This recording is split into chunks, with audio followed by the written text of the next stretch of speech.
Good evening बच्चों।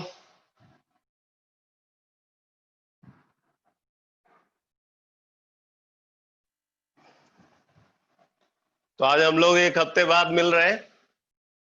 पूरा 1 week की क्लासेस जो है आपकी ऑफ रही। तो मैं उम्मीद करता हूँ कि आपने छुट्टियों को अच्छे से एंजॉय किया होगा,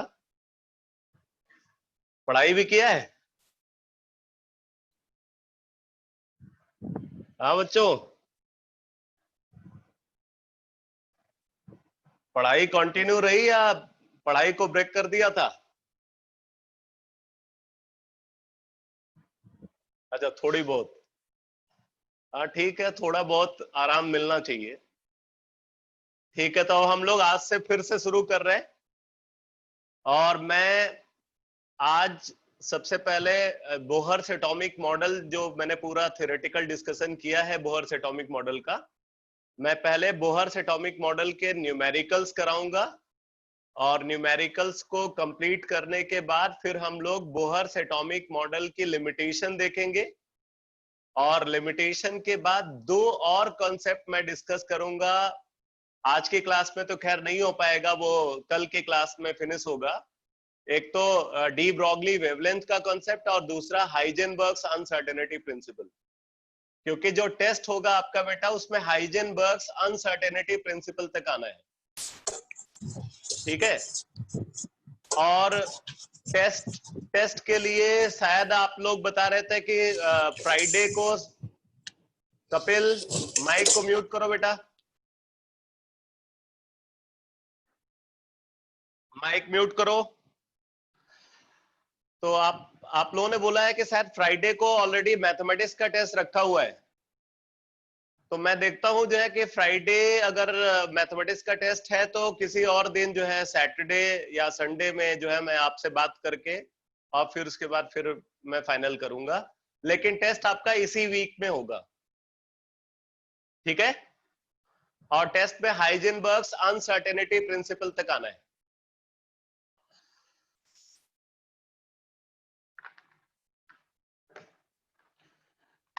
एक बार मैं सारा फॉर्मूला जो है वो लिख देता हूं, आपका रिवीजन भी हो जाएगा। तो देखो, बोहर्स एटॉमिक मॉडल के सिग्निफिकेंसेस में मैंने रेडियस का एक्सप्रेशन बताया था। रेडियस का एक्सप्रेशन क्या है? Radius of an orbit R N is equal to 0.529 multiplied by N square by Z angstrom. ये रेडियस का फॉर्मूला मैंने बताया। एन आपको पता है principal quantum number of stationary state and Z is atomic number. फिर velocity, velocity of electron in N orbit, Vn या V जो भी आप बोलना चाहो, is equal to 2.18 into 10⁶ multiplied by Z by N metre पर सेकेंड। ये velocity of electron in a stationary state है। Then energy of electron in a stationary state, En, is equal to minus E naught into Z square upon N square. अब यहां पे E naught क्या है? E naught is equal to 13.6 electron volt और 2.18 into 10⁻⁻18 joule. 2.18 into 10⁻⁻18 joule. और this is equal to 2.18 into 10⁻⁻11 ergs. ठीक है। और इसी को हम बोलते हैं एनर्जी इक्विवेलेंट ऑफ 1 रिडबर्ग। ये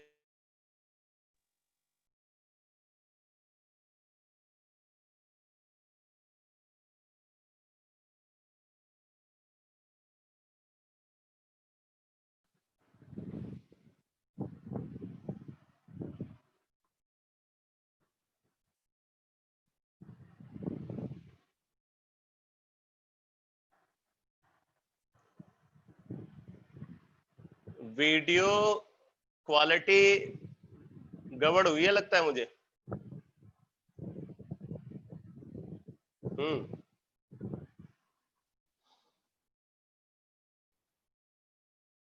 कुछ प्रॉब्लम दिख रही है।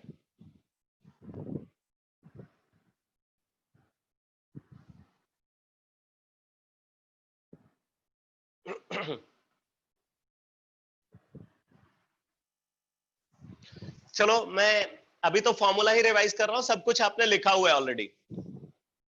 ठीक है, तो ये तो हो गया energy of electron in a stationary state.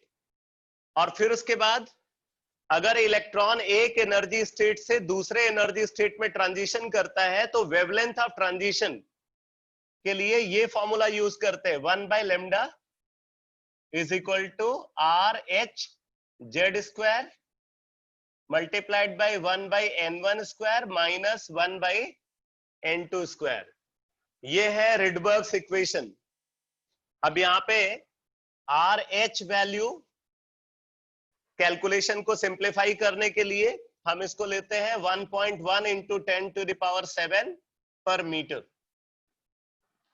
Calculation को सिंप्लीफाई करने के लिए RH वैल्यू, इसको रिडबर्ग्स कांस्टेंट बोलते हैं, रिडबर्ग्स कांस्टेंट वैल्यू क्या लेते हैं 1.1 इंटू 10⁷ पर मीटर या 1.1 इंटू 10⁵ पर सेंटीमीटर। ठीक है, तो यहां से वेवलेंथ ऑफ ट्रांजिशन मिल जाएगा। ऑब्वियसली आप इसी को वेव नंबर बोल सकते हो। Wave number that is 1/λ is equal to RH(Z)² into 1/n1² minus 1/n2²। तो ये हो गया वेवलेंथ ऑफ ट्रांजिशन। फिर उसके बाद मैंने कुछ रिजल्ट्स और बताए थे कि जैसे इलेक्ट्रॉन अगर एक स्टेशनरी स्टेट से दूसरे स्टेशनरी स्टेट में ट्रांजिशन करता है तो उस प्रोसेस में कितनी स्पेक्ट्रल लाइंस प्रोड्यूस होंगी, कितने स्पेक्ट्रल ट्रांजिशंस ऑब्जर्व होंगे। तो total number of spectral lines obtained में मैंने दो फॉर्मूले बताए हुए आपको। अगर इलेक्ट्रॉन किसी nth एनर्जी लेवल से ग्राउंड स्टेट में ट्रांजिशन करता है तो total number of spectral lines obtained क्या है, n into n-1/2, n into n-1/2। और अगर इलेक्ट्रॉन किसी n2 एनर्जी लेवल से n1 एनर्जी लेवल में ट्रांजिशन करता है then total number of spectral lines obtained क्या बताया हुआ है, n2 minus n1 multiplied by n2 minus n1 plus 1 divided by 2। n2 minus n1 multiplied by n2 minus n1 plus 1 divided by 2। ठीक है, तो ये तो total number of spectral lines obtained के लिए ये रिजल्ट हम यूज करते हैं। और फिर उसके बाद एक सिग्निफिकेंस बोहर्स एटॉमिक मॉडल का और हमने बताया, आयनाइजेशन एनर्जी डिटर्मिनेशन। तो ionization energy is equal to क्या होता है, negative times binding energy, negative times binding energy, this is binding energy. ठीक है, ये बाइंडिंग एनर्जी है, इसी का नेगेटिव टाइम्स होता है आयनाइजेशन एनर्जी।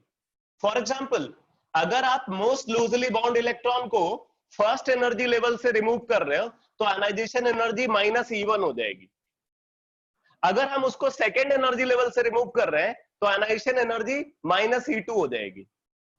तो हाइड्रोजन और hydrogen like species means uni electronic species के लिए ये हमेशा -E1 होता है। For uni electronic species ionization energy is equal to -E1। तो ये सारे रिजल्ट्स मैंने आपको पहले बताए हुए हैं, इनफैक्ट इनका पूरा डेरिवेशन भी बताया हुआ है। तो अब मैं न्यूमेरिकल्स स्टार्ट करने जा रहा हूं, तो जरा लिखो एक क्वेश्चन, एक क्वेश्चन लिखो।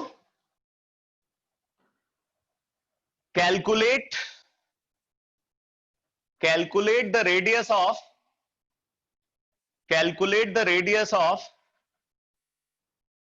the first two Bohr orbits,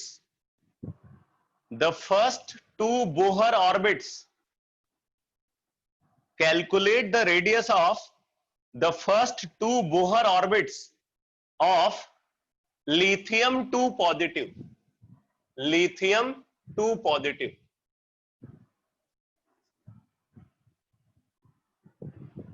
lithium 2 positive।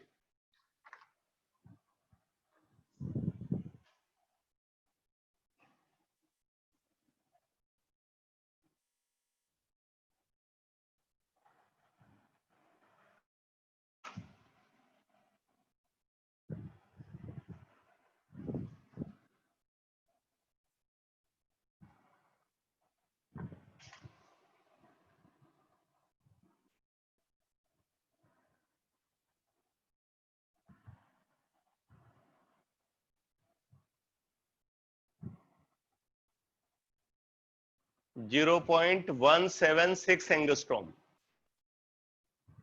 ये फर्स्ट बोहर ऑर्बिट का बताया तुमने, और सेकंड का फर्स्ट 2 बोहर ऑर्बिट पूछा गया।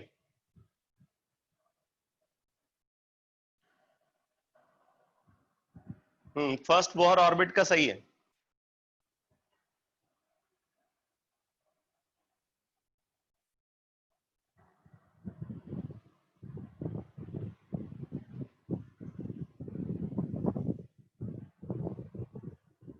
Zero 0.176 and 0.704, 0.176 and 0.704। तो अब देखो यहां पे हमें चाहिए R1 ऑफ लिथियम 2 पॉजिटिव, तो ये हो जाएगा 0.529। एन वैल्यू यहां पे 1 है, तो 1 square upon Z value lithium ion के लिए 3 हो जाएगी। तो ये आ गया 0.529 डिवाइडेड बाय 3 एंगस्ट्रॉम। तो सॉल्व करोगे तो ये आ जाता है 0.176 एंगस्ट्रॉम। और फिर चाहिए R2, तो R2 क्या हो जाएगा 0.529 मल्टीप्लाइड बाय 2 है तो 2 square divided by Z 3 angstrom. तो एक तरीके से ये आ गया बेटा 0.176 multiplied by 4 angstrom. 0.176 multiplied by 4 angstrom, तो 0.704 एंगस्ट्रॉम आ जाएगा।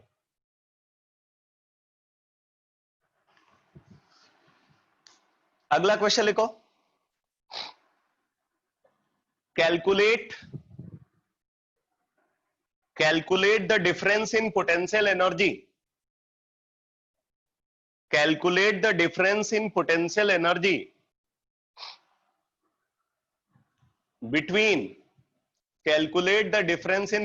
energy between second and third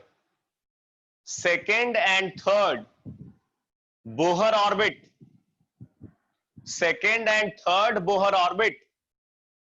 of lithium 2 positive ion, second and third Bohr orbit of lithium 2 positive ion। Difference in potential energy निकालनी है।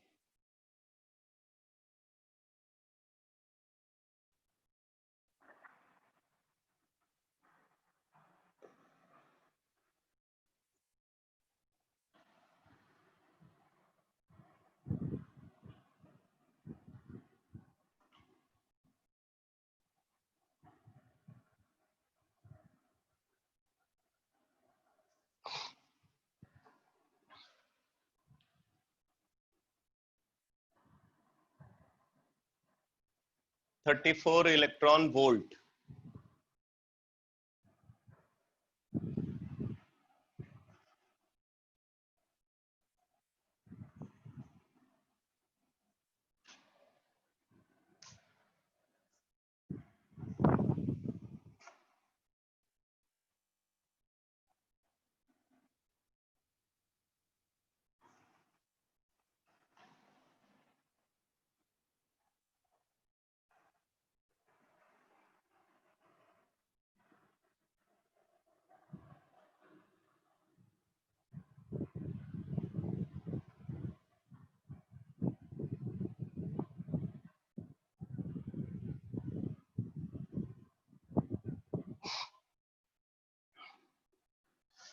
चलो देखते हैं कैसे इसको डिटरमाइन करना है।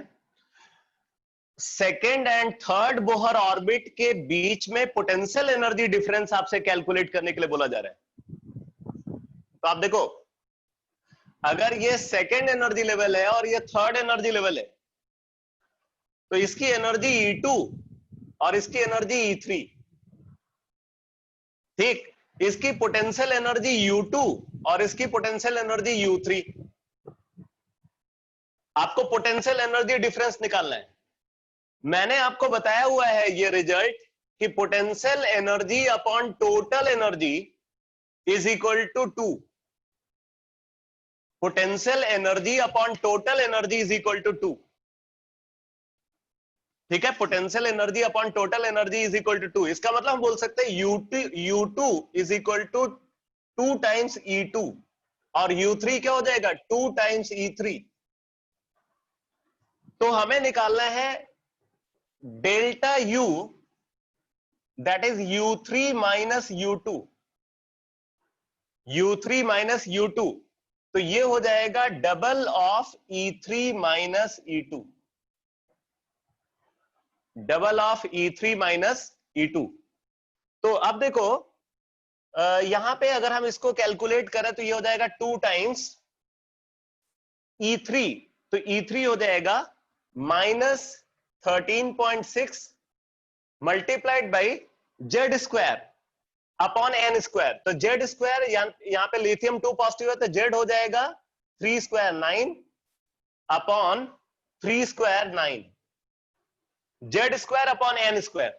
ध्यान से देखो, जेड वैल्यू लिथियम 2 पॉजिटिव के लिए 3 है, तो 3 स्क्वायर अपॉन एन स्क्वायर, तो एन भी यहां पे 3 है, देखो E3 हम कंसिडर कर रहे हैं, तो ये आ गया माइनस E2। तो E2 क्या हो जाएगा, माइनस ऑफ माइनस तो प्लस हो जाएगा, 13.6 multiplied by Z square upon N square, तो ये आ गया। तो अब आप देखो, तो ये आ जाएगा 2 मल्टीप्लाइड बाई 13.6 इंटू 9, ये हमने कॉमन ले लिया, तो इधर क्या बचा 1/4 माइनस 1/9, 1/4 माइनस 1/9, 1/4 माइनस 1/9, ये हम लिख सकते हैं। तो ये आ जाएगा 5/36, 5/36, तो 2 into 13.6 into 9 multiplied by 5 divided by 36, तो 9 से ये कैंसिल हो गया, यहाँ पे आ गया 4, 2 से ये कैंसिल हुआ 2, फिर 2 से इसको कैंसिल कर दिया, तो ये आ जाएगा 6.8। तो 5 इंटू 6.8, ठीक है, 5 इंटू 6.8, तो 34 electron volt is correct answer, 34 electron volt is correct answer. तो ये समझ में आ गया बेटा सबको? ये क्वेश्चन जो मैंने सॉल्व किया है इसका सोल्यूशन समझ में आ गया?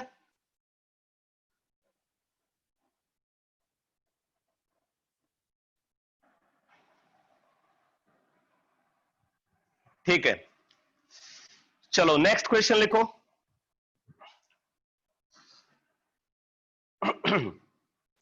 लिखो the kinetic energy of an electron, the kinetic energy of an electron in hydrogen like atom, the kinetic energy of an electron in hydrogen like atom is 6.04 electron volt. The kinetic energy of electron in hydrogen like atom is 6.04 electron volt. आगे लिखो find the area of the third Bohr orbit. Find the area of the third Bohr orbit to which this electron belong. To which this electron belong.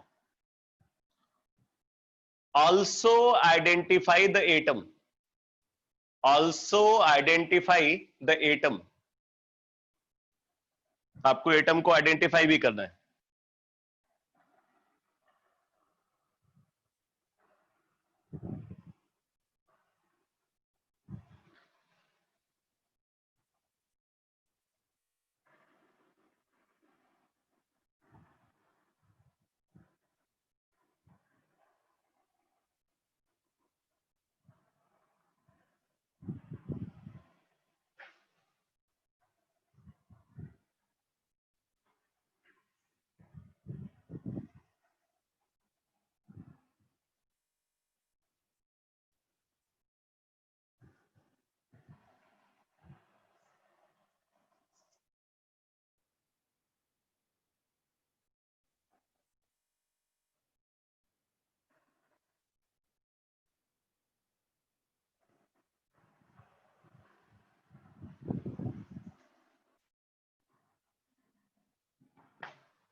Helium positive atom, मतलब Z2 निकाला है।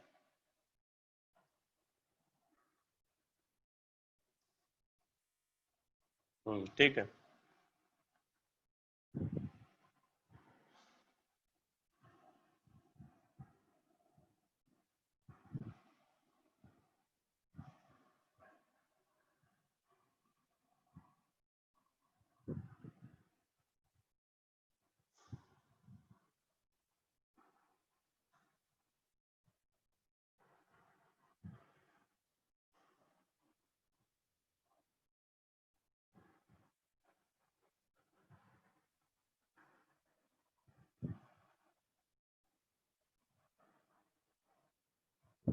सही है, सही है।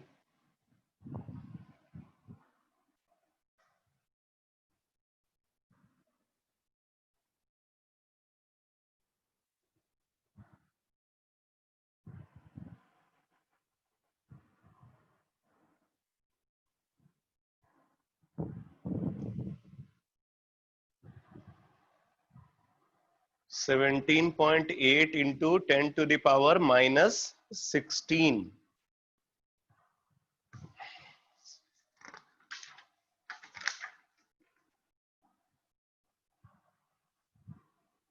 Very good, सही answer है।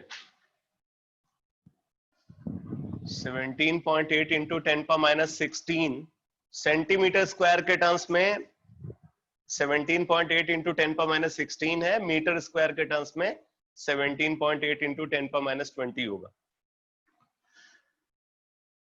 तो क्वेश्चन में गिवन है the kinetic energy of an electron in hydrogen like atom is 6.04 electron volt.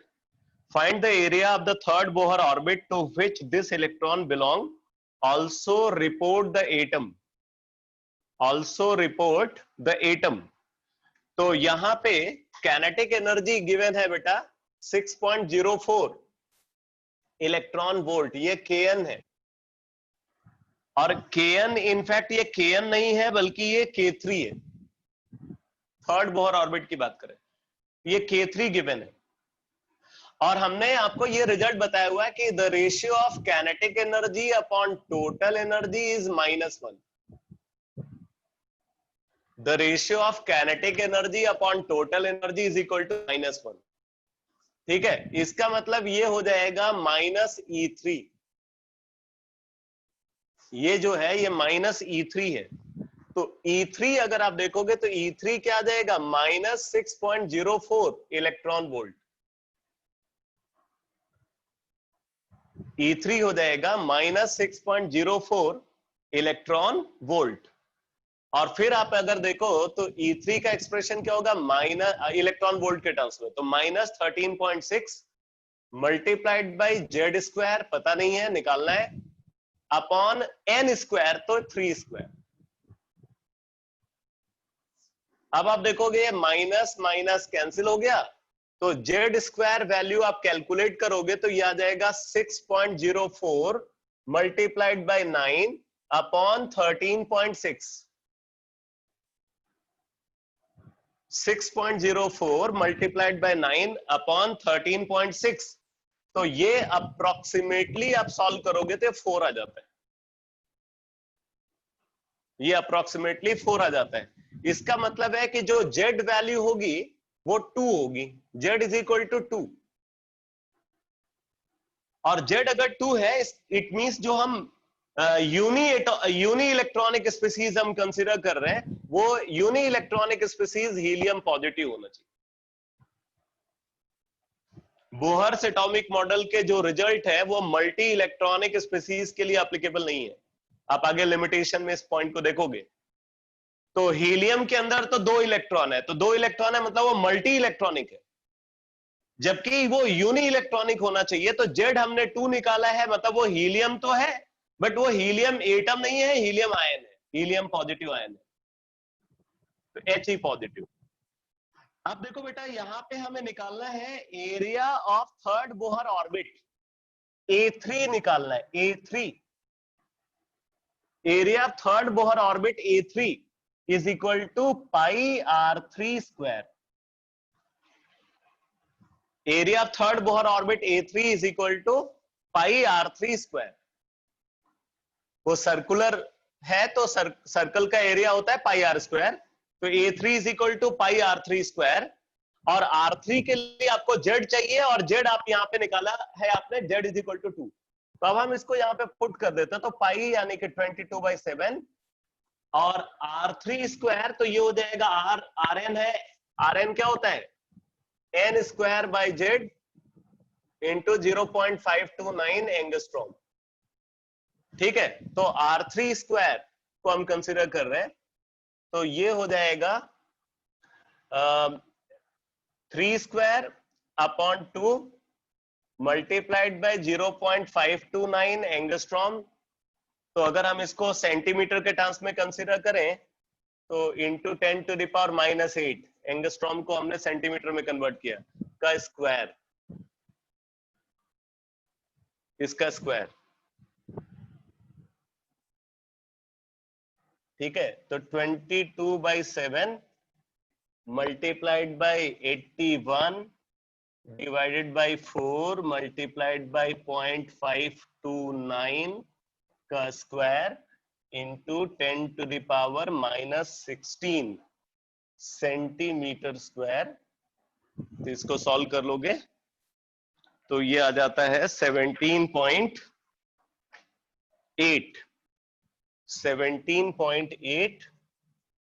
Into 10⁻⁻16 centimetre square.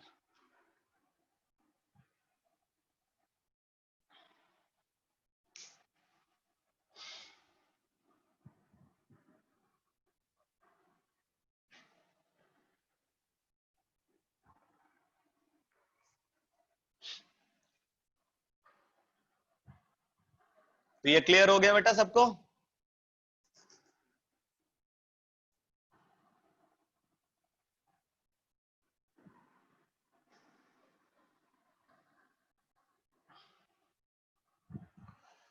चलो एक और क्वेश्चन लिखो। The ionization energy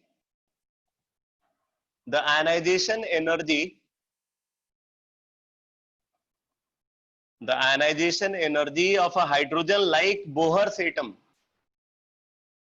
the ionization energy of hydrogen like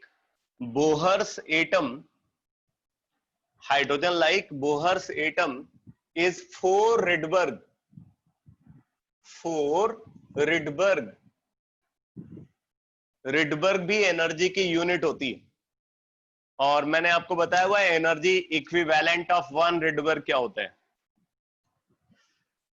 तो the ionization energy of a hydrogen like Bohr's atom is 4 Rydberg. First part लिखो question का, calculate the wavelength radiated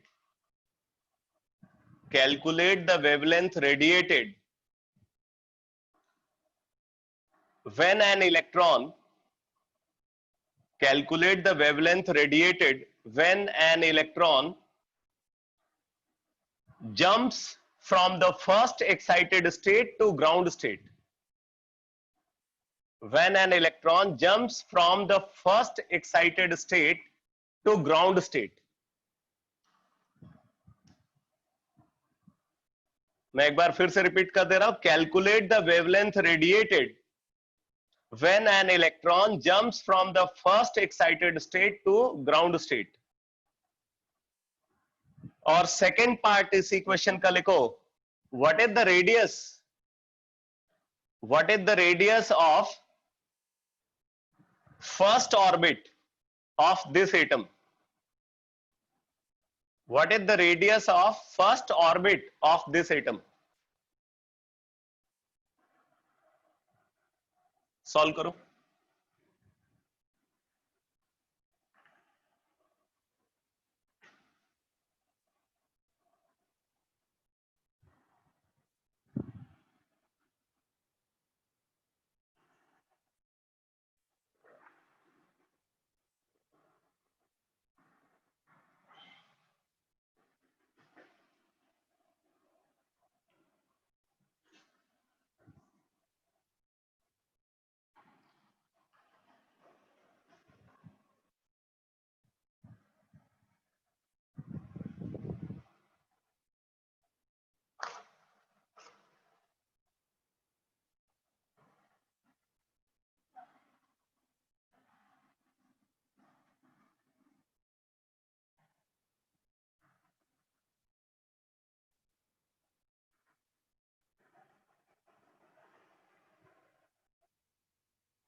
wavelength सही बता रहे हो, अप्रोक्सीमेटली 300 एंगस्ट्रॉम सही answer.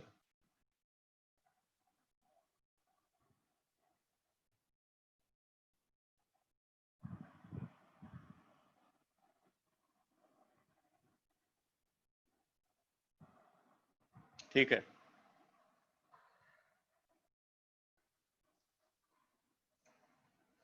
देखो कुछ भी कैलकुलेट करने के लिए सबसे पहले आपको जेड निकालना पड़ेगा, सबसे पहले आपको एटॉमिक नंबर निकालना पड़ेगा। और यहां पे बता रहा है कि आयनाइजेशन एनर्जी 4 रिडबर्ग है, ionization energy is equal to 4 Rydberg. इसका मतलब है कि ये हो जाएगा 4 into 13.6 electron volt, 4 into 13.6 electron volt. और हाइड्रोजन लाइक बोहर्स एटम की बात कर रहा है, इसका मतलब कि ये यहाँ पे जो n होगा, n1 होगा, फर्स्ट एनर्जी लेवल से आपको इलेक्ट्रॉन को कंप्लीटली रिमूव करना है। तो this is equal to -E1, ये वैल्यू बेटा -E1 के बराबर होगी। तो इसका मतलब E1 जो है, E1 वहां पे है -54.4 इलेक्ट्रॉन वोल्ट। E1 माइनस, हाँ 300 एंगस्ट्रॉम सही आंसर है। तो E1 -54.4 इलेक्ट्रॉन वोल्ट, तो ये हो जाएगा -13.6 multiplied by Z square divided by 1 square. तो यहां से आप अगर निकालोगे तो जेड स्क्वायर 4 यानी कि जेड वैल्यू 2 आ जाएगी। तो फिर से हम हीलियम पॉजिटिव की बात कर रहे हैं, और अब आपसे बोल रहा है calculate the wavelength radiated when electron jumps from the first excited state, मतलब second energy level, to ground state first energy level. तो सेकेंड से फर्स्ट में जो ट्रांजिशन हो रहा है उसका वेवलेंथ निकालना है, ये वेवलेंथ आपको निकालना है। तो 1/λ is equal to RH Z square multiplied by 1 - 1/4। तो ये 3/4 आ गया, 4 से 4 कैंसिल हो गया, तो ये आ गया 3.3 इंटू 10⁻7, 1/λ आ गया पर मीटर। तो यहां से लेमडा वैल्यू अगर आप कैलकुलेट करोगे तो लेमडा आ जाएगा 1/3.3 multiplied by 10⁻⁻7 metre. 1/3.3 multiplied by 10⁻⁻7 metre, तो ये 0.303 इंटू 10⁻⁻7 मीटर, यानी कि 303 नैनोमीटर आ जाएगा। नहीं, 303 एंगस्ट्रॉम आ जाएगा, नैनोमीटर नहीं, एंगस्ट्रॉम।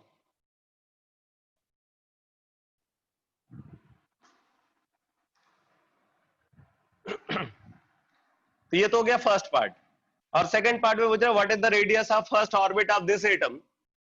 तो आपको R1 निकालना है, R1। तो R1 क्या हो जाएगा, 0.529 multiplied by 1 square upon Z angstrom. तो 0.2645 एंगस्ट्रॉम,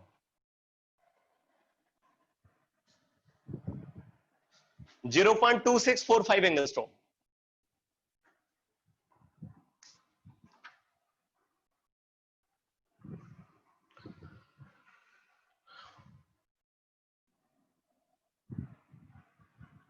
चलो नेक्स्ट क्वेश्चन लिखो, अगला question. find the quantum number, find the quantum number n, find the quantum number n, find the quantum number n corresponding to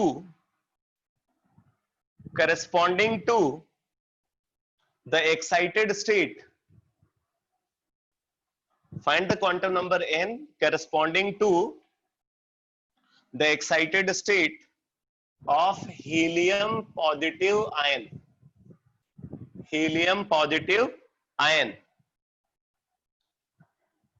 If on transition to the ground state, if on transition to the ground state, if on transition to the ground state, that ion emits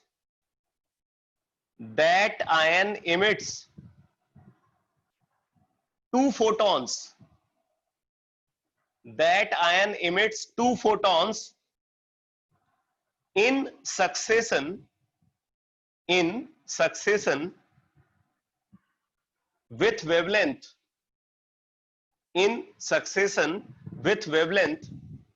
108.5 and 30.4 nanometer. 108.5 and 30.4 nanometer.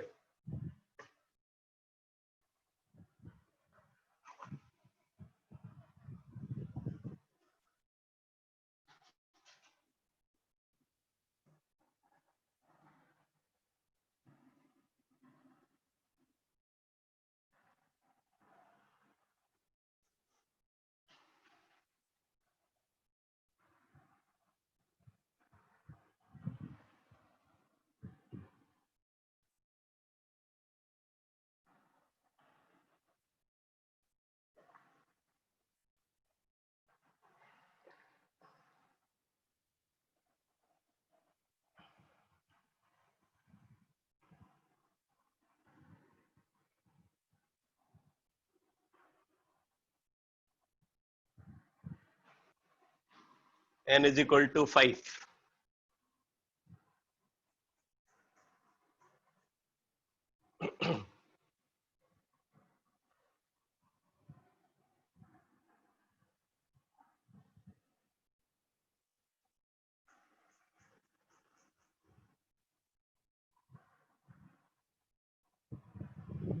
One 108.5 है. 108.5.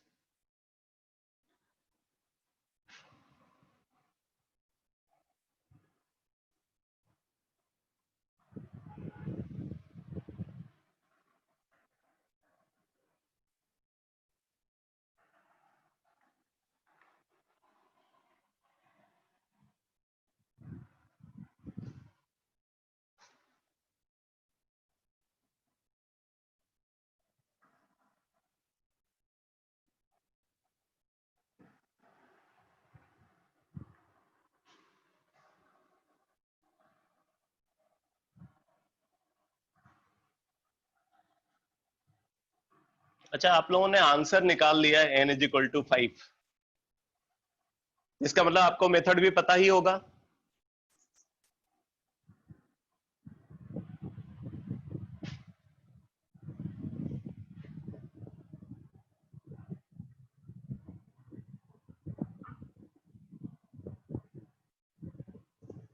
Dishant, explain करो बेटा, कैसे solve करेंगे इस question को.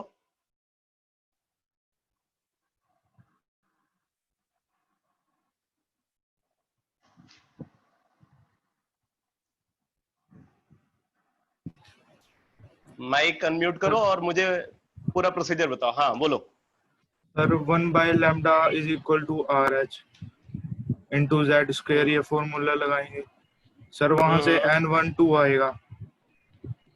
N12. Yes sir. यहाँ पे आप एक चीज समझ रहे हो, पहले जरा एक बार क्वेश्चन का स्टेटमेंट पढ़ करके मुझे स्टेटमेंट का मतलब समझाओ। Find the quantum number n corresponding to excited state helium positive ion.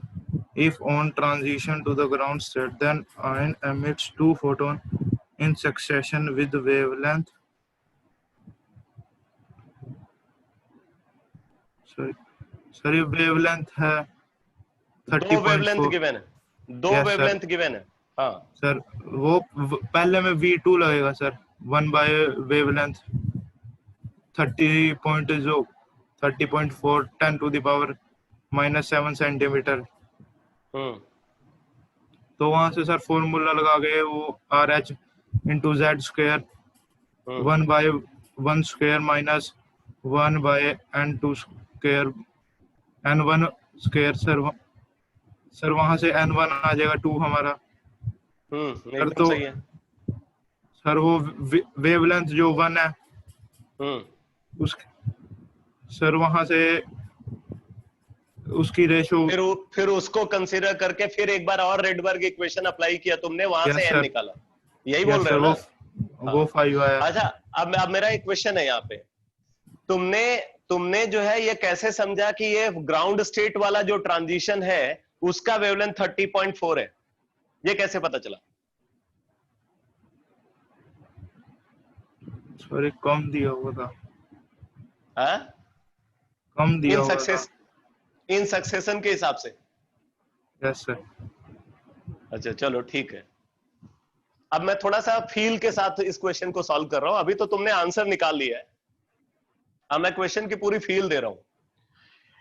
देखो इस क्वेश्चन में ये बोला जा रहा है बेटा कि एक इलेक्ट्रॉन है जो किसी nth एनर्जी लेवल में प्रेजेंट है, ठीक है, nth एनर्जी लेवल में प्रेजेंट है, और यहां से वो ग्राउंड स्टेट में आना चाहता है, ग्राउंड स्टेट में आना चाहता है। लेकिन ऐसा नहीं कि वो सीधे एक जंप में ग्राउंड स्टेट में आ रहा है। कैसे पता चला?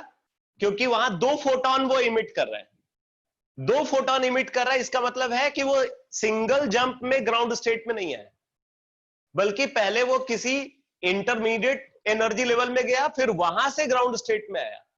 तो इसका मतलब है कि ये ट्रांजिशन कैसे कर रहा है, पहले n से किसी एनर्जी स्टेट n1 में गया है ये, और फिर n1 से 1 में आया। तो पहले n से n1 में ट्रांजिशन कर रहा है, और फिर वो n1 से 1 में ट्रांजिशन कर रहा है। ऐसा 2 जंप वो कर रहा है। अब एक बात यहां पे इंपॉर्टेंट है कि ये जो सक्सेसिव एनर्जी लेवल्स होते हैं, ठीक है, जैसे फर्स्ट और सेकंड का जो एनर्जी गैप है, और सेकंड और थर्ड का जो एनर्जी गैप है, और थर्ड और फोर्थ का जो एनर्जी गैप है, अगर आप सक्सेसिव एनर्जी लेवल्स का एनर्जी गैप को देखो तो वो लगातार डिक्रीज करता जाता है। जितना एनर्जी डिफरेंस फर्स्ट और सेकंड एनर्जी लेवल में होता है, उससे कम एनर्जी डिफरेंस सेकंड और थर्ड में होता है, और उससे कम थर्ड और फोर्थ में होता है, उससे कम फोर्थ और फिफ्थ में होता है, ठीक है। तो इसका मतलब यह है, देखो एक वेवलेंथ 30.4 है और एक है 108.5, और हमें पता है कि एनर्जी जो होती है फोटोन की वो इनवर्सली प्रोपोर्शनल टू लैम्डा होती है। Energy is inversely proportional to lambda. इसका मतलब जिसका वेवलेंथ कम है उसकी एनर्जी क्या है, ज्यादा है। जिसका वेवलेंथ कम है उसकी एनर्जी ज्यादा है, जिसका वेवलेंथ ज्यादा है उसकी एनर्जी कम है। तो जितना एनर्जी डिफरेंस यहां होगा उससे कम एनर्जी डिफरेंस यहां होगा। तो इससे हम ये बोल सकते हैं कि ये वाला जो वेवलेंथ है, अगर मान लो ये लैम्डा 1 है तो लैम्डा 1 30.4 नैनोमीटर होना चाहिए, और अगर इसका ये वेवलेंथ जो है वो लैम्डा 2 है तो ये 108.5 होना चाहिए। और अब एक इंपॉर्टेंट बात आप समझ लो, उसमें कैलकुलेशन आपको कम करना पड़ेगा। जैसे अभी आप क्या कर रहे हो, पहले यहां पे रिडबर्ग इक्वेशन अप्लाई करके आप n1 निकाल रहे हो, और फिर यहां पे रिडबर्ग इक्वेशन को अप्लाई करके n निकाल रहे हो। अगर हम चाहें तो ये सब कुछ हम सिंगल कैलकुलेशन में इसको डिटरमाइन कर सकते हैं। कैसे डिटरमाइन कर सकते हैं जरा देखो, अगर हम एक ट्रांजिशन पूरा यहां से यहां तक एक ही ट्रांजिशन कंसीडर करें, अगर यहां से यहां तक एक सिंगल ट्रांजिशन हम कंसीडर करें और मान लेते हैं कि इस ट्रांजिशन का वेवलेंथ है लैम्डा,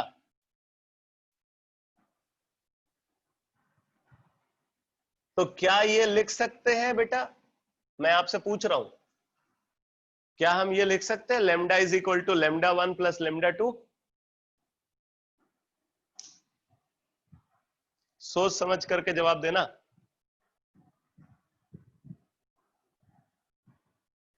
अत्री साहब ने बोला नहीं,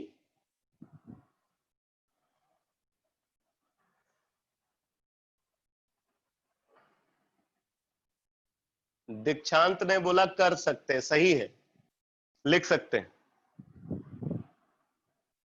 अच्छा ठीक है, अस्मिता ने बोला लिख सकते हैं, तो अत्री साहब सही है, बाकी सब गलत।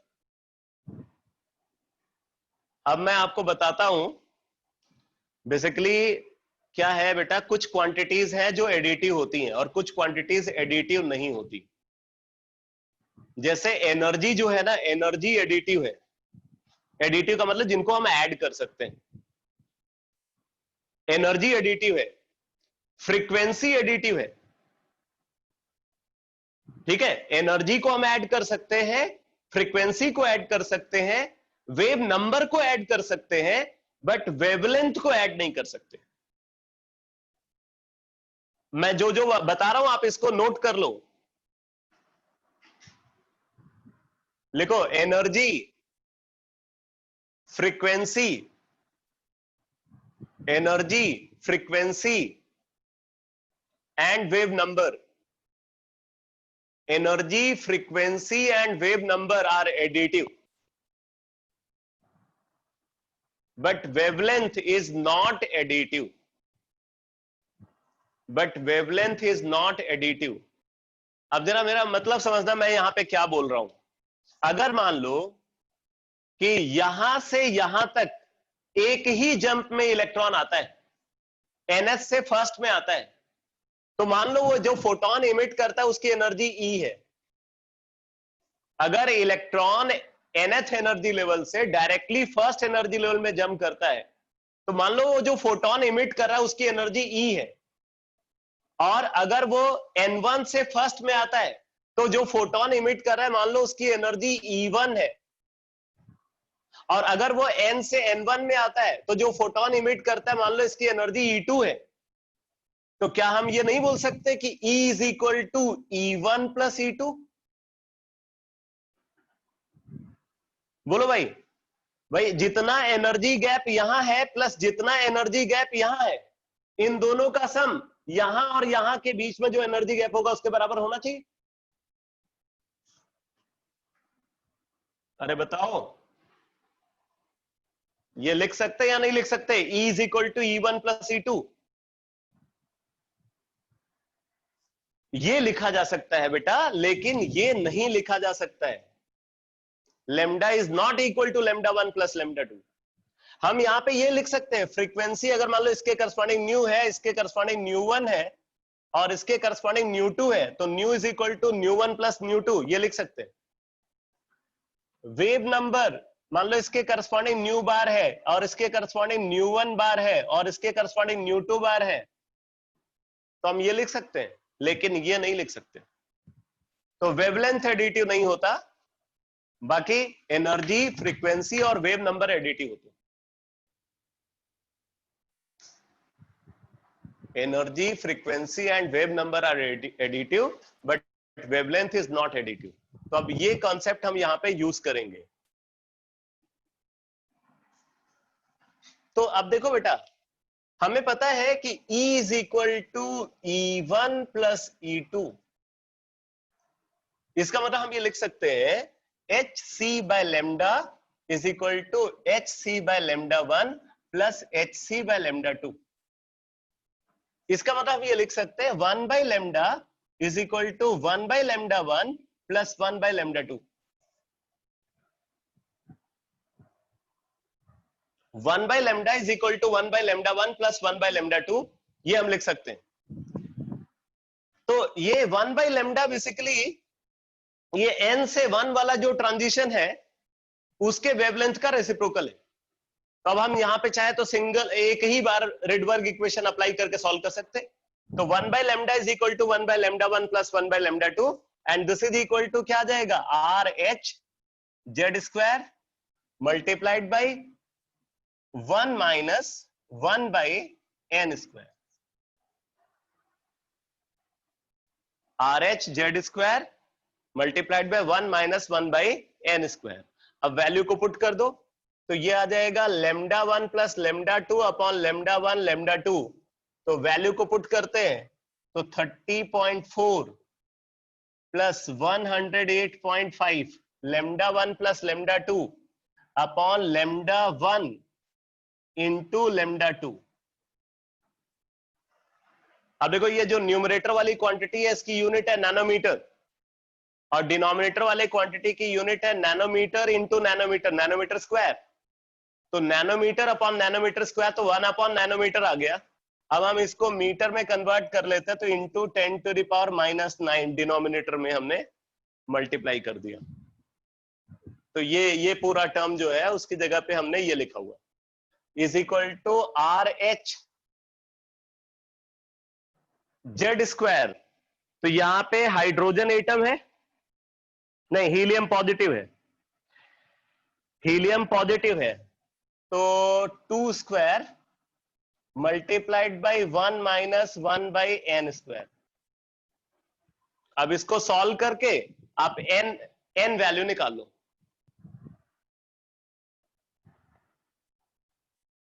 तो जिन्होंने भी 5 बताया है मुझे लगता है कि आपने पहले से सॉल्व किया हुआ था इस क्वेश्चन को, अदरवाइज इतना जल्दी आंसर करने वाला क्वेश्चन नहीं है ये।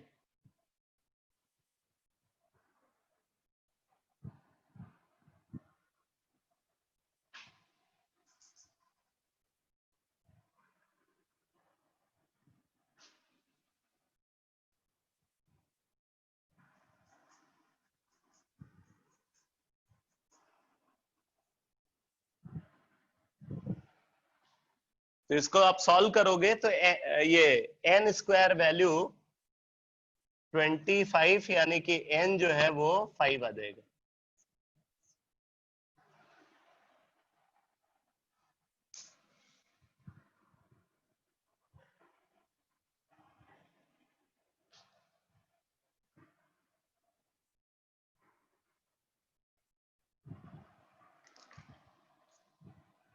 तो ये आईआईटी एग्जाम में पूछा गया क्वेश्चन है।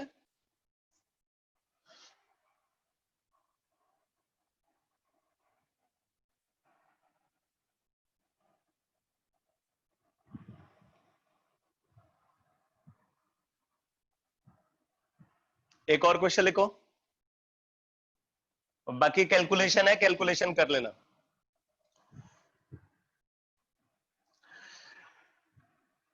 क्वेश्चन लिखो, the energy of 24.6 electron volt, the energy of 24.6 electron volt, the energy of 24.6 electron volt is required to remove, the energy of 24.6 electron volt is required to remove the electrons, is required to remove the electron from helium atom, from helium atom. Calculate the energy required, calculate the energy required to remove both electrons, calculate the energy required to remove both electrons from helium atom, from helium atom.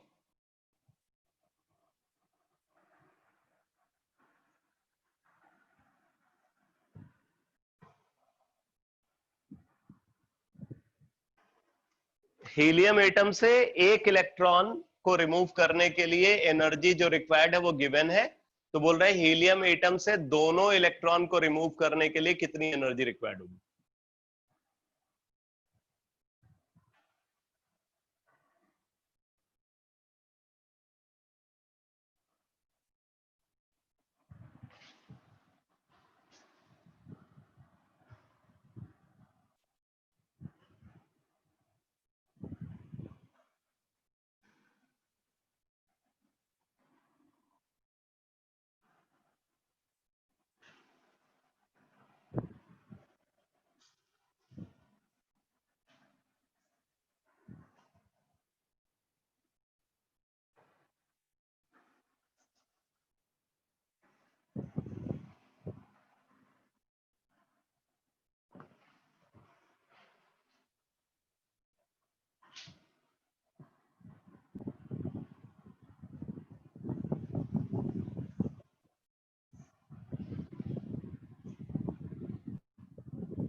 सही है, सही है। 79 electron volt is correct answer. 79 electron volt is correct answer. देखो बेटा, यहां पे helium atom से पहले एक इलेक्ट्रॉन निकला तो बना हीलियम पॉजिटिव, और फिर हीलियम पॉजिटिव से एक और इलेक्ट्रॉन निकला तो बना हीलियम 2 पॉजिटिव। इस तरीके से 1 बाय 1 दो इलेक्ट्रॉन निकल रहे। अब देखो, जब फर्स्ट इलेक्ट्रॉन निकला तो जो इसकी आयनाइजेशन एनर्जी है इसको हम बोलेंगे आयनाइजेशन एनर्जी 1, ये फर्स्ट आयनाइजेशन एनर्जी। और जब दूसरा इलेक्ट्रॉन निकलेगा तो जो आयनाइजेशन एनर्जी होगी उसको हम बोलेंगे आयनाइजेशन एनर्जी 2। तो आपसे ये पूछा जा रहा है कि अगर आप हीलियम से दोनों इलेक्ट्रॉन को कंप्लीटली रिमूव करते हो तो कितनी एनर्जी रिक्वायर्ड है, ये आपको निकालना है। तो मान लो यहां पे जो टोटल एनर्जी रिक्वायर्ड है वो E है, तो E must be equal to, आप इन दोनों स्टेप को ऐड करोगे तो ये मिलेगा। तो अगर आप इन दोनों स्टेप को ऐड करके ये तीसरा स्टेप निकाल रहे हो तो ऑब्वियसली इन दोनों की एनर्जी को ऐड करके ये तीसरे की एनर्जी मिलेगी। तो जो टोटल एनर्जी रिक्वायर्ड होगी that is equal to IE1 plus IE2। अब देखो इंपॉर्टेंट ये है कि IE1 अगर नहीं गिवन होगा तो आप इस टोटल एनर्जी को कैलकुलेट नहीं कर सकते।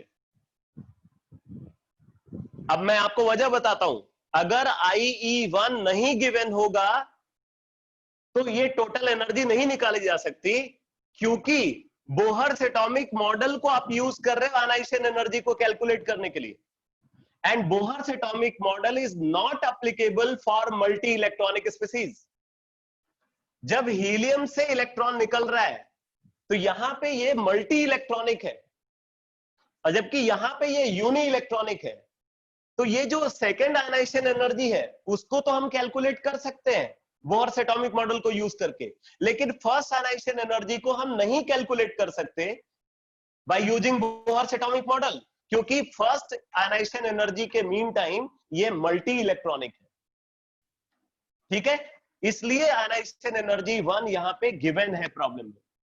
तो IE1 वैल्यू कितनी गिवन है, 24.6 इलेक्ट्रॉन वोल्ट, ये गिवन है 24.6 इलेक्ट्रॉन वोल्ट। और हम IE2 निकाल लेते हैं, तो IE2 क्या हो जाएगा, ये हो जाएगा 13.6 मल्टीप्लाइड बाई जेड स्क्वायर, तो जेड स्क्वायर यानी कि 4 अपॉन एन स्क्वायर 1, तो ये आ गया 54.4 इलेक्ट्रॉन वोल्ट। और अब आप दोनों को ऐड कर दो तो ऐड करके ये आ जाता है 79 इलेक्ट्रॉन वोल्ट। तो आंसर है 79 इलेक्ट्रॉन वोल्ट।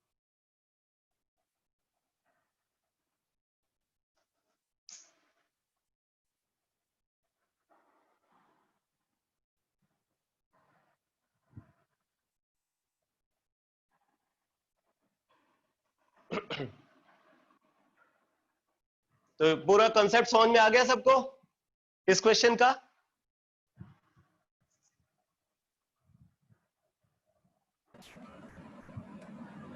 ठीक है, ये वैल्यू अगर नहीं गिवन होती ना तो आप इसको कैलकुलेट नहीं कर सकते थे, क्योंकि इस केस में ये मल्टी इलेक्ट्रॉनिक स्पीसीज है जहां पे बोहर्स एटॉमिक मॉडल फेल कर जाता है।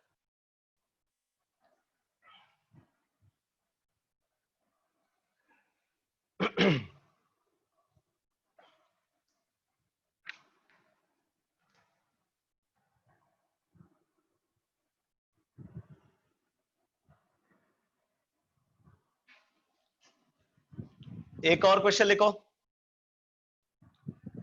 An excited hydrogen atom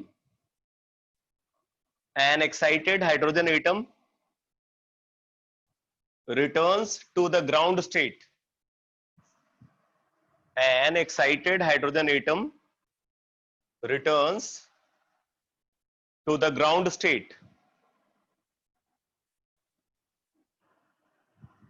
The wavelength of emitted photon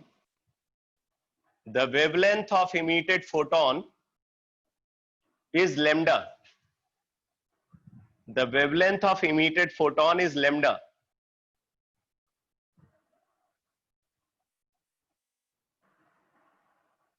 Then the principal quantum number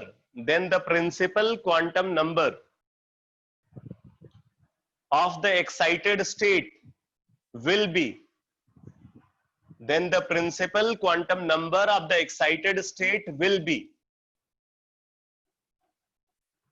आपको यहां पे प्रिंसिपल क्वांटम नंबर का एक्सप्रेशन निकालना है लेम्डा और रिडबर्ग कांस्टेंट के टर्म्स में।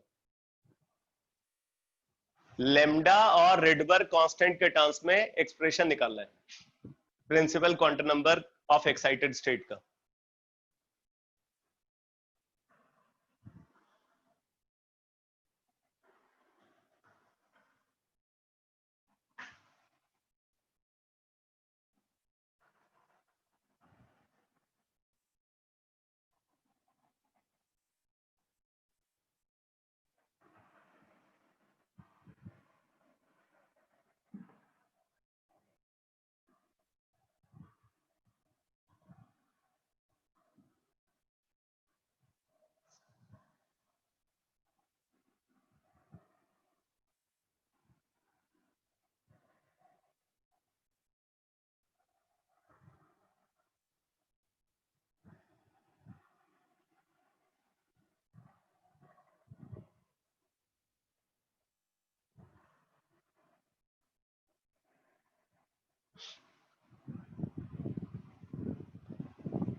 डिफिकल्ट तो है एक्सप्रेशन लिखना, समझ सकता हूं मैं।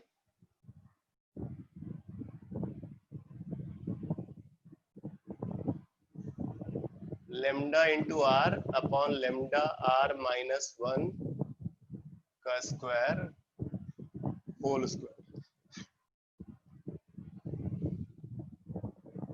चलो मैं लिख रहा हूं एक्सप्रेशन।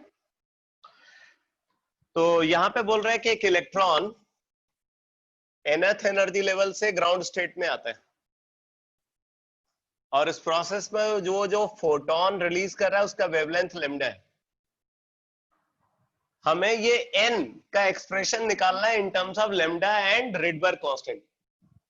तो हम रिडबर्ग इक्वेशन अप्लाई करेंगे। तो अगर रिडबर्ग इक्वेशन अप्लाई करेंगे तो क्या आ जाएगा, 1 by lambda is equal to R H. ध्यान देना यहाँ पे हाइड्रोजन एटम है तो Z1 हो जाएगा, आर एच जेड स्क्वायर तो मतलब 1 square multiplied by 1 minus 1 by N square. तो हम यहां से लिख सकते हैं 1 minus 1 by N square is equal to 1 upon lambda R H. 1 minus 1 by N square is equal to 1 upon lambda R H.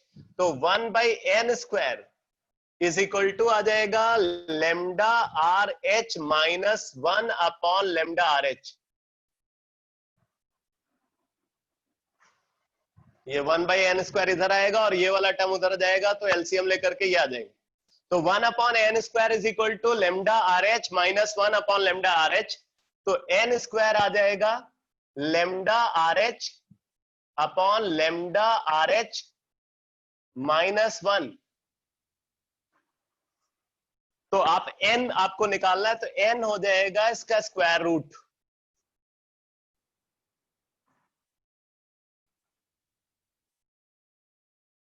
इसका स्क्वायर रूट आ जाएगा, ये होगा।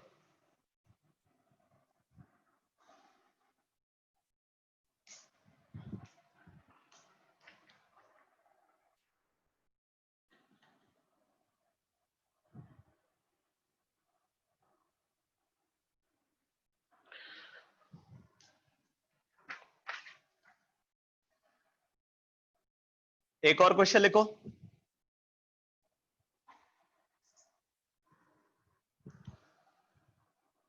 लिखो the ionization energy of the hydrogen atom, the ionization energy of the hydrogen atom,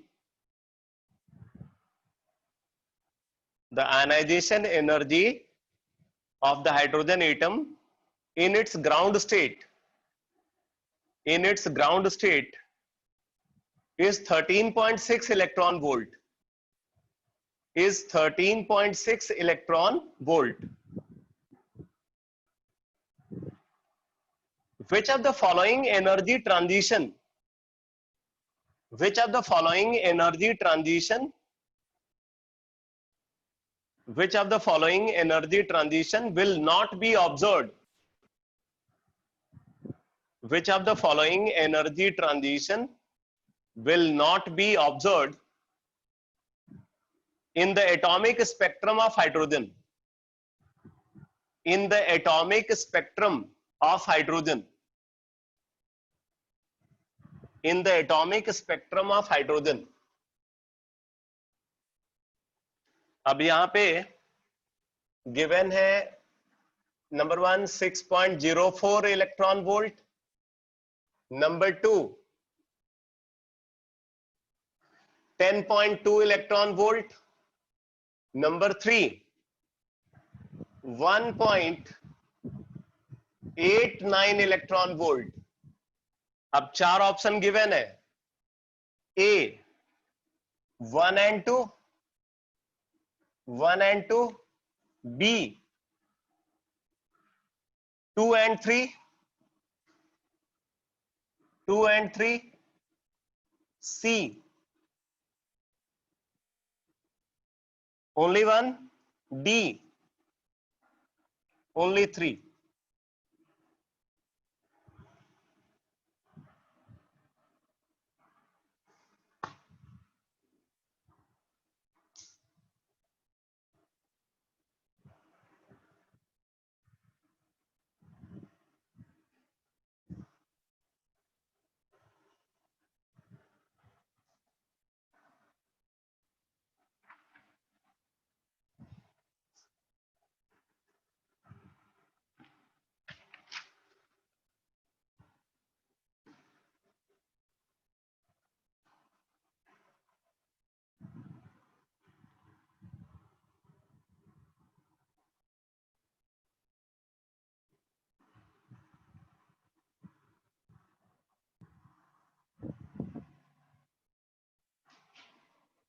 only one.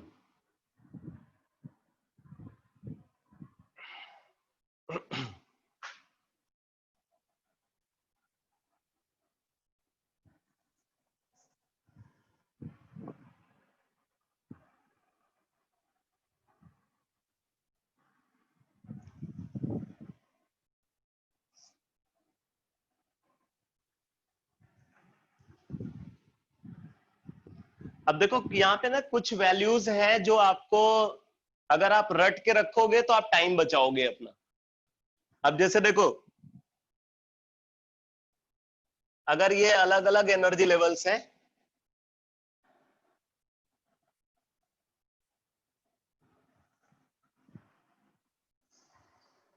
ये first energy level है, second, third, fourth, fifth. First energy level की energy for hydrogen atom अगर हम कंसीडर करें तो ये आएगी -13.6 electron volt. Hydrogen atom तो N1 हो जाएगा यहाँ पे और Z1 हो जाएगा, तो -13.6 इलेक्ट्रॉन वोल्ट।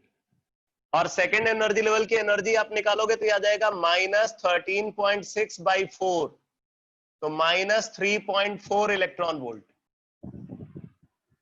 -3.4 इलेक्ट्रॉन वोल्ट आएगी।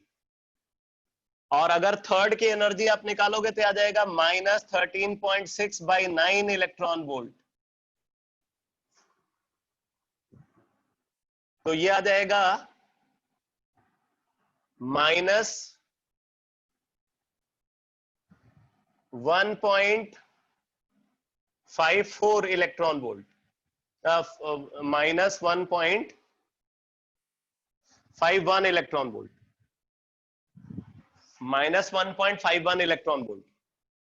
इसी तरीके से अगर आप इससे ऊपर वाले एनर्जी स्टेट की एनर्जी निकालोगे तो ये -13.6 अपॉन 16 इलेक्ट्रॉन वोल्ट ये आ जाएगा, तो ये आ जाता है -0.85 इलेक्ट्रॉन वोल्ट, -0.85 इलेक्ट्रॉन वोल्ट। ऐसे और ऊपर वाले का निकालोगे तो -13.6 अपॉन 25 इलेक्ट्रॉन वोल्ट ये आएगा। आप जरा देखो सेकेंड और फर्स्ट का एनर्जी गैप, अगर आप ये एनर्जी गैप निकालो तो ये आ जाएगा ये 13.6 minus 3.4 10.2 electron volt, 10.2 electron volt. तो ये ट्रांजिशन ऑब्जर्व हो रहा है 10.2 इलेक्ट्रॉन वोल्ट का। देखो इसमें ऑप्शन में है 10.2 इलेक्ट्रॉन वोल्ट, मतलब ये वाला ट्रांजिशन ऑब्जर्व होगा। आपसे पूछा गया will not be observe, which are the following transition will not be observe, तो ये तो ऑब्जर्व हो रहा है। इसका सेकंड जहां जहां पे है वो हो नहीं सकता, तो ये नहीं हो सकता और ये नहीं हो सकता। अब आप देखो सेकंड और थर्ड का एनर्जी गैप क्या है, ये वाला एनर्जी गैप, तो ये आ जाएगा 3.4 माइनस 1.51, तो ये 1.89 इलेक्ट्रॉन वोल्ट आ जाता है। आप देखो ये भी यहां पे है, तो मतलब ये भी ऑब्जर्व होगा, ये ऑब्जर्व होगा। बाकी इधर आप एनर्जी डिफरेंस निकालोगे ये 1.89 से भी कम आएगा, तो आप देखोगे ये दोनों तो ऑब्जर्व होंगे, लेकिन ये वाला ट्रांजिशन इनमें से कोई भी ट्रांजिशन से मैच नहीं करेगा। ये वाली जो एनर्जी है, ये एनर्जी इनमें से किसी भी ट्रांजिशन की एनर्जी से मैच नहीं कर रही है, तो जो ट्रांजिशन नहीं ऑब्जर्व होगा वो फर्स्ट होगा, तो C option is correct. Will not be observe पूछा है, अगर विल बी ऑब्जर्व पूछा होता तो बी ऑप्शन होता, will not be observe, C option is correct. अब इसी में लोग गड़बड़ करेंगे, अगर ये क्वेश्चन पूछा जाता है ना तो ज्यादातर स्टूडेंट जो है इसको टिक कर देंगे। क्यों? क्योंकि will not be observe, not नहीं दिमाग में आ रहा है, विल बी ऑब्जर्व कैलकुलेशन किया, उसी प्रोसेस में भूल गए कि पूछा कैलकुलेट क्या करना था।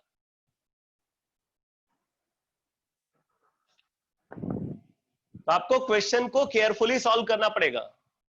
और अब ऐसी एरर अगर आप कर रहे हैं तो इसको मिसरीडिंग एरर बोलते हैं, और ये एरर तब और कॉमन हो जाती है जब आपको कैलकुलेट करके कुछ रिजल्ट निकालना है। तो क्या होता है कि आप पहले क्वेश्चन पढ़ते हुए तो आपके दिमाग में था, लेकिन जब आप कैलकुलेशन करने लगे तो कैलकुलेशन के प्रोसेस में आप सिर्फ आंसर पे फोकस कर रहे हो और आपने दो वैल्यू निकाली, वो दोनों वैल्यू वहां पे दिख रही हैं। अब आपको आपके दिमाग में नॉट बी ऑब्जर्व नहीं है, आप सिर्फ विल बी ऑब्जर्व दिमाग में रखते हो, आप टिक करके आगे आगे बढ़ गए।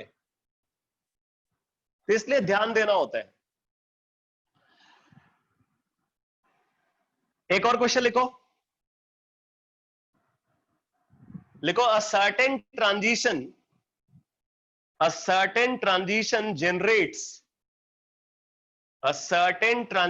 generates only one line. A certain transition generates only one line in the Paschen series. A certain transition generates only one line in the Paschen series in the spectrum of atomic hydrogen. In the spectrum of atomic hydrogen. आगे लिखो, what is the wave number ratio? What is the wave number ratio? What is the wave number ratio for the lines with the highest and least wave numbers, with the highest and least wave numbers, considering all the wave numbers,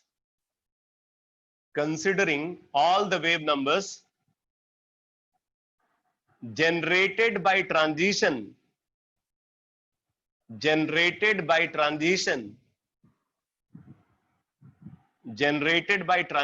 from the upper quantum level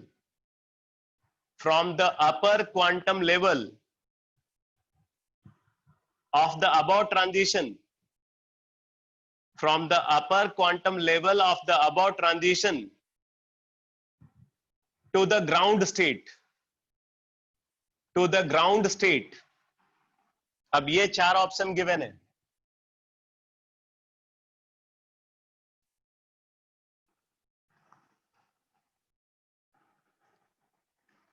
first option given है 128:45, second option 135:7, third 32:27, fourth 12:5।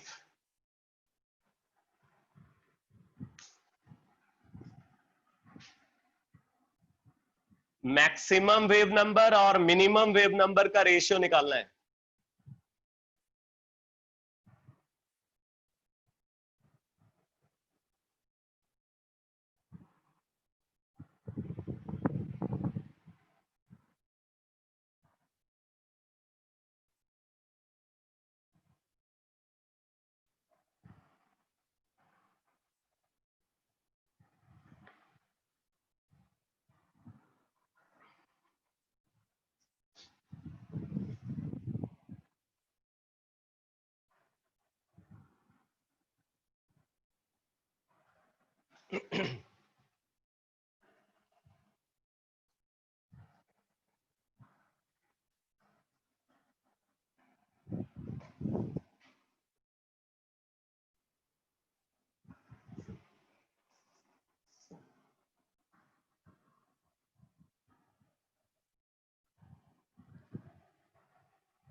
B option आप लोग बोल रहे हो,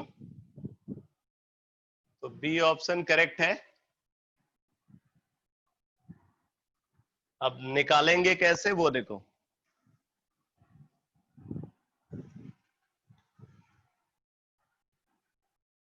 बोला जा रहा है कि certain transition generates only one line in the Paschen series. हाँ, बी ऑप्शन सही है।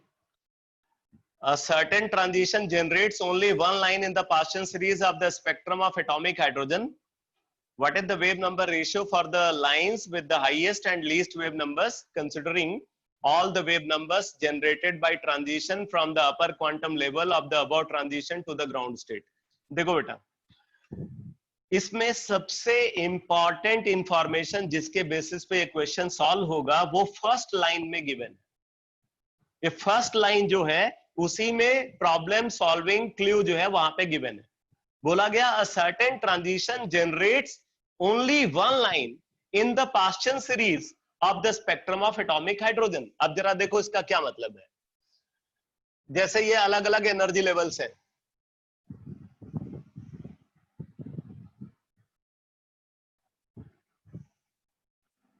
ठीक है. बोल रहा है कि पास्चन सीरीज में वो सिर्फ एक ट्रांजिशन कर रहा है.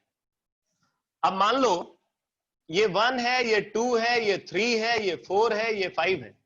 आपको पता है कि हायर से फर्स्ट वाला ट्रांजिशन लाइमन, हायर से सेकंड वाला ट्रांजिशन बाल्मर, हायर से थर्ड वाला ट्रांजिशन पास्चन. पास्चन सीरीज में सिर्फ एक ही ट्रांजिशन वो कर रहा है. इसका मतलब है कि वो फोर्थ में ही हो सकता है, फिफ्थ में नहीं हो सकता या सिक्स्थ में नहीं हो सकता. अगर सिक्स्थ में होगा, ध्यान देना, अगर मान लो वो फिफ्थ में है तो फिफ्थ में क्या होगा, पास्चन सीरीज में तब वो दो ट्रांजिशन कर सकता है, एक तो फिफ्थ से थर्ड वाला और एक फोर्थ से थर्ड वाला.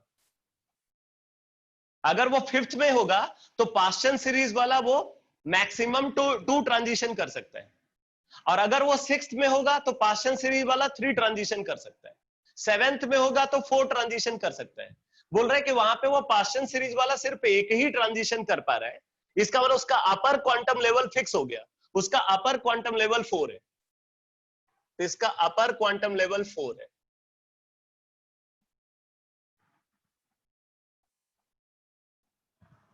अपर क्वांटम लेवल 4 है, और अपर क्वांटम लेवल 4 से उसको अल्टीमेटली आना कहां है बेटा, बोला है उसको आना है ग्राउंड स्टेट में.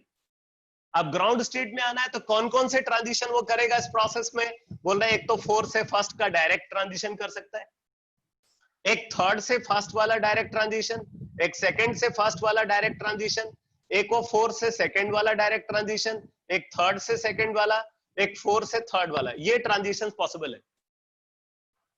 Total number of spectral transition यहां पे अगर आप देखोगे टोटल 6 पॉसिबल है. अब इसमें से आपको पूछा जा रहा है कि मैक्सिमम वेव नंबर ट्रांजिशन और मिनिमम वेव नंबर ट्रांजिशन. तो देखो आपको पता है कि energy is equal to H C nu bar, E is equal to H C nu bar, यानी कि energy is directly proportional to wave number. अब आप देखो इसमें मैक्सिमम एनर्जी वाला ट्रांजिशन ये है, ये वाला जो ट्रांजिशन है ये E मैक्स है.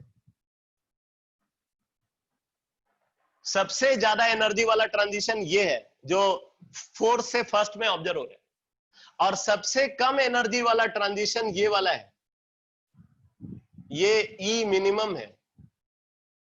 ऑब्वियसली यहां से आपको मिलेगा मैक्सिमम वेव नंबर और यहां से आपको मिलेगा मिनिमम वेव नंबर.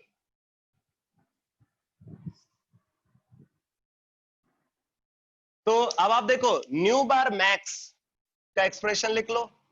तो न्यू बार मैक्स क्या हो जाएगा, अब यहां पे देखो बेटा, a certain transition generates only one line in the Paschen series in the spectrum of atomic hydrogen. मतलब हाइड्रोजन एटम है. तो new bar that is 1 by lambda is equal to RH Z square, Z यहां पे 1 है, multiplied by 1 minus 1 by 4 square, तो 1 by 16. ये new बार max हो गया. अब न्यू बार मिनिमम निकाल लेते हैं. तो न्यू बार मिनिमम हो जाएगा RH into Z square multiplied by 1 by 9 minus 1 by 16. 1 by 9 minus 1 by 16. तो हमें चाहिए new bar max upon new bar minimum.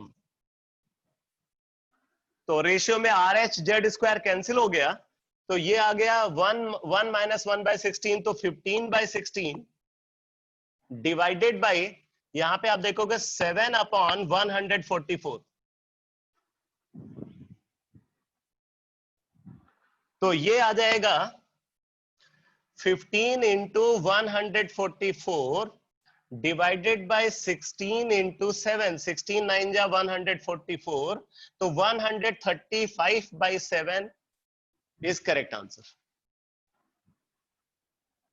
B option is correct.